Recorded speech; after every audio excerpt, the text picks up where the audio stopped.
nagkukunin si General Bato.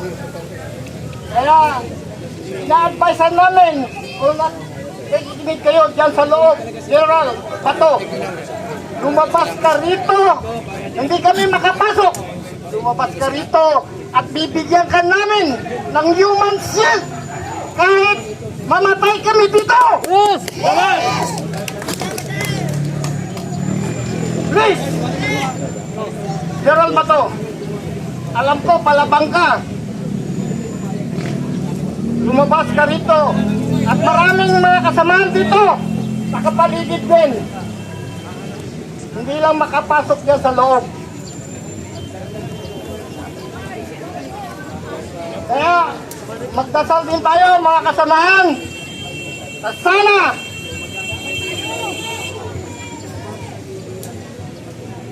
kasamahan ko si General Bato nung siya ang Chief PNP, nasa DILG Central Office naman ako.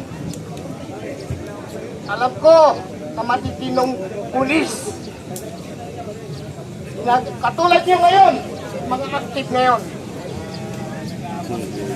Ginagawa lang ang trabaho sa legal na paraan.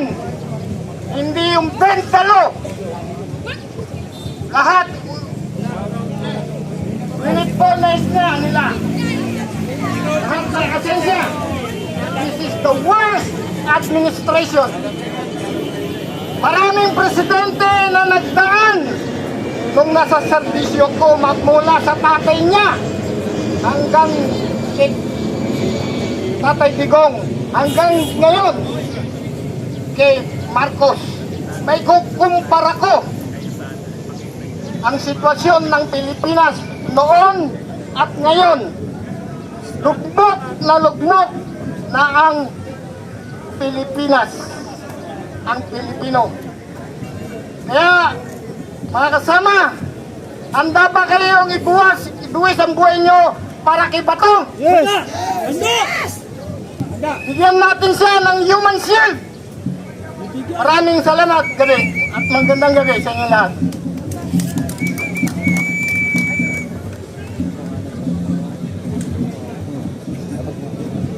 Doon tayo mga vloggers, doon. Gusto ko makita ang ating mga kasama, hindi lang kayo.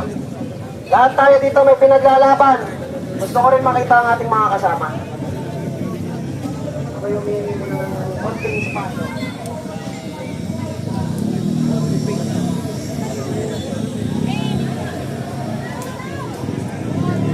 Pakpang na mo ito!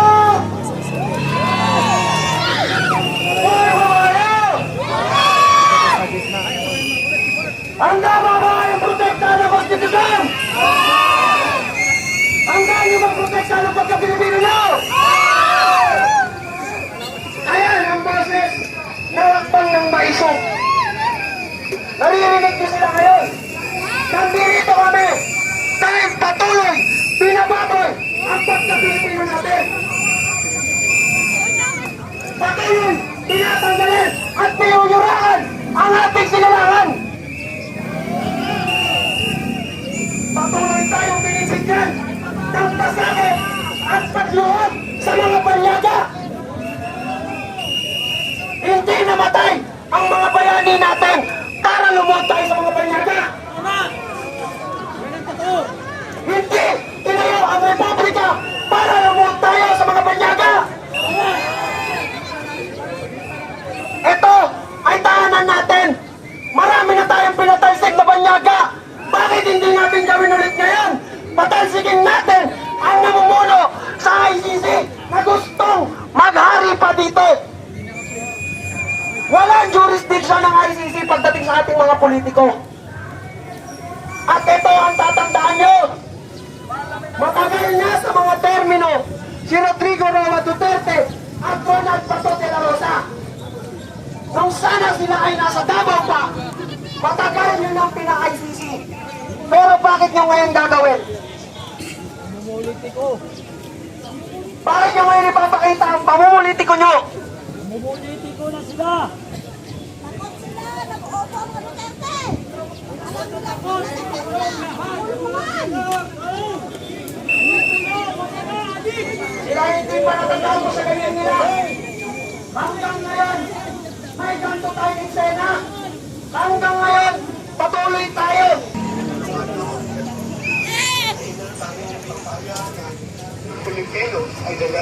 dahil.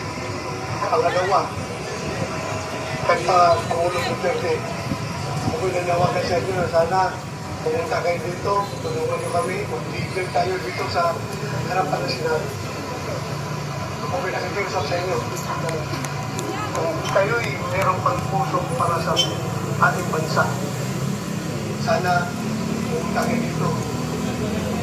Nanawagan sa inyo. Lahat ng mga Pilipino na kahit puso ang sa ating bansa, pagsisimulakan ng ating bansa. Pumunta na po kayo dito sa harap ng Senado at para mapigil ito kanilang plano na tayo ay aalistuin at dadalhin sa dahig.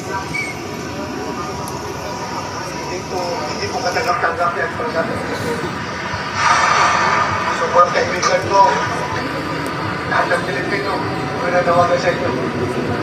Pumunta po kayo dito sa harap ng Senado at mag-pigil tayo. Hindi tayo papayag na another Filipino will be thrown to dahig just because of politics. Ako po isang tapat na pulis, tapat sa serbisyo. Bakit nila ako ginaganito? Nanawagan ko sa inyo mga kaibigan, kung kayo ay na-frustrated doon sa panahon Pangulong pagdala nila ng Pangulong Duterte doon sa dahig, sana hindi na ito susundan pa. Maraming salamat mga kaibigan. Hindi po ako nanawagan ng mayulinting pag-aklas. Ako po'y nananawagan na isang peaceful na prayer rally dito sa harapan ng Senado. Kita-kita po tayo dito. Maraming salamat mga kaibigan. Thank you po. Maraming salamat talaga.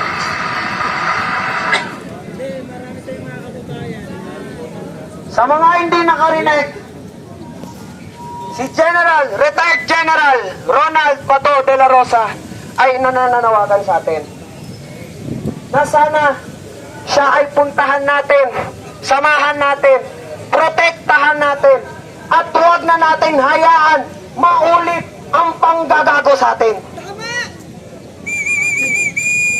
Mga kababayan ko, ang masasabi ko, kung patuloy tayo nahahati sa ating mga gustong interes, walang patutunguhan ang bansang Pilipinas.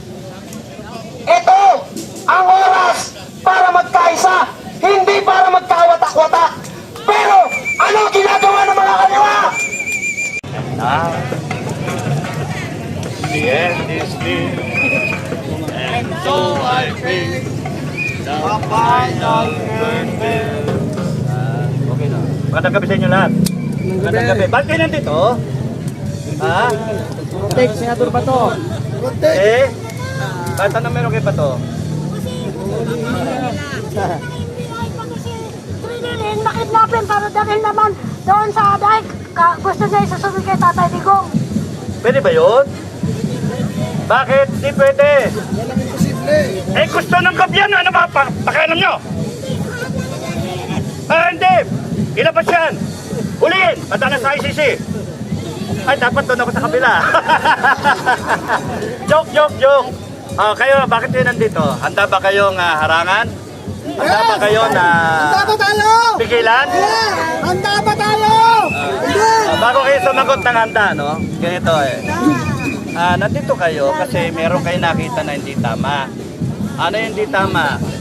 Meron tayong Senator of the Republic and the Senate of the Philippines na pinasok at sineserve yung warrant na questionable. Ngayon, whether totoo yung warrant o hindi totoo yung warrant, whether yung warrant galing sa dyan sa ICC na yan o hindi, kinakailangan pinakita. Ang issue dito ay yung soberanya natin lahat. Ginawa na kay Digong, hindi pwede na kahit sinong Pilipino ay isurrender sa ibang bansa, sa ibang korte. Kaya ang issue dito, hindi si Bato, hindi yung Senado. Soberanya. Ang issue dito, yung dignidad, yung ano natin, yung kalayaan natin, yung prinsipyo, yung ano natin, honor bilang Pilipino, our freedom as a Filipino. we are entitled by the Constitution of the Republic of the Philippines na lahat kayo, nabasa nyo o kaya sumumpa kayo, sinasabi nyo sa Constitution, ang sinabi ng Constitution ay any Filipino should be presumed innocent until proven guilty in a court of law. Yung court of law saan ba? Sa ICC o dito sa korte natin? Kaya hindi pwedeng ipadala si Bato sa ibang korte na hindi pa nasusubukan sa korte natin.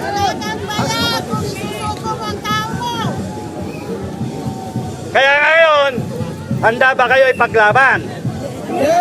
Hindi si Bato, ipaglaban ninyo yung soberanya ng Pilipinas. Pagka kinuha si Bato at pinwersang kunin si Bato, ibig sabihin, yung mga nagpapakuha na yan, yung gobyerno natin, at yung mga tao nila ay wala ng respeto sa ating soberanya.